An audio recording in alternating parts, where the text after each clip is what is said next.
Assalamualaikum warahmatullahi wabarakatuh. Hadirin jamaah dirahmati Allah Subhanahu wa taala. Dalam Al-Qur'anul Karim ada salah satu surah yang begitu agung dalam Al-Qur'anul Karim, di mana di dalam Al-Qur'anul Karim adalah merupakan surah pertama dalam Al-Qur'an, yaitu surah Al-Fatihah. Di mana surah Al-Fatihah merupakan salah satu adalah ayat-ayat Makkiyah atau ayat-ayat yang diturunkan di Makkah, yaitu diturunkan sebelum baginda Rasulullah sallallahu alaihi wasallam hijrah ke Madinah, di mana khitabnya adalah penduduk Makkah. Hadirin jamaah dirahmati Allah Subhanahu wa taala, dalam kesempatan ini kita akan menyampaikan keutamaan di antara keutamaan surah Al-Fatihah. Yang pertama, keutamaan surah Al-Fatihah adalah dengan wasilah surah Al-Fatihah, ijabah doa-doa kita, hajat-hajat kita akan diijabah oleh Allah Subhanahu wa taala. Oleh karenanya, apabila kita mempunyai hajat yang banyak kepada Allah, maka bertawassullah, bacakanlah surah Al-Fatihah sebanyak-banyaknya. Insyaallah hajat-hajat kita akan dikabul oleh Allah Subhanahu wa taala.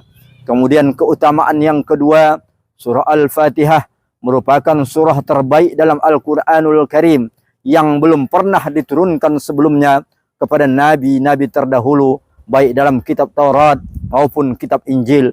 Sebagaimana yang disampaikan oleh Ubay bin Ka'ab, Rasulullah sallallahu alaihi wasallam bersabda, tidak ada sebelumnya surah atau ayat-ayat Al-Quran yang diturunkan di dalam kitab Taurat ataupun Injil melebihi surah Al-Fatihah.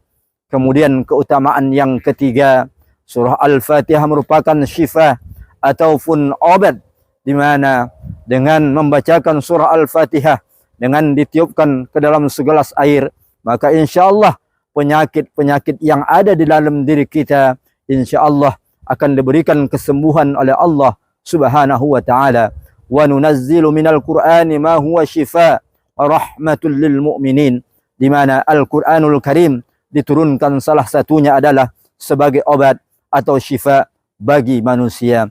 Hadirin jamaah dirahmati Allah Subhanahu wa taala, artinya memberikan pelajaran juga kepada kita apabila barangkali kita atau salah satu anggota keluarga kita ditimpa atau diberikan cobaan berupa penyakit, maka ikhtiar pertama yang kita bacakan, mari kita bacakan surah Al-Fatihah. Kita ambil segelas air, maka kita bacakan surah Al-Fatihah, maka insyaallah akan diberikan kesembuhan oleh Allah Subhanahu wa taala.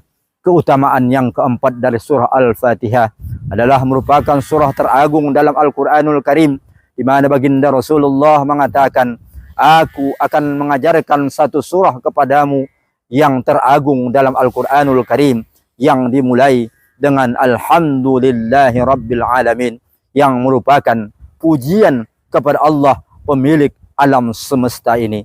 Hadirin jamaah dirahmati Allah Subhanahu wa taala. Kemudian keutamaan berikutnya, Al-Fatihah merupakan salah satu rukun di dalam salat, yaitu merupakan rukun qauli, yang tentunya kalau kita tidak membacakan surah Al-Fatihah, maka tidak sah salat seseorang yang tidak membacakan surah Al-Fatihah. Tidak sah salat seseorang yang tidak membaca surah Al-Fatihah. 17 kali kita membaca surah Al-Fatihah sehari semalam minimal, ditambah dengan salat-salat fardu kita, dengan harapan dengan surah Al-Fatihah yang kita bacakan, yang pertama tadi hajat-hajat kita diijabah oleh Allah Subhanahu wa taala, kemudian memberikan obat, menjadi obat bagi kita, kemudian juga dapat tentunya mengabulkan doa-doa kita kepada Allah Subhanahu wa taala. Dan masih banyak keutamaan-keutamaan lainnya dari surah Al-Fatihah. Tentunya mudah-mudahan mari kita dawamkan senantiasa membaca surah Al-Fatihah dalam kehidupan kita. Mudah-mudahan ada manfaatnya. Wassalamualaikum warahmatullahi wabarakatuh.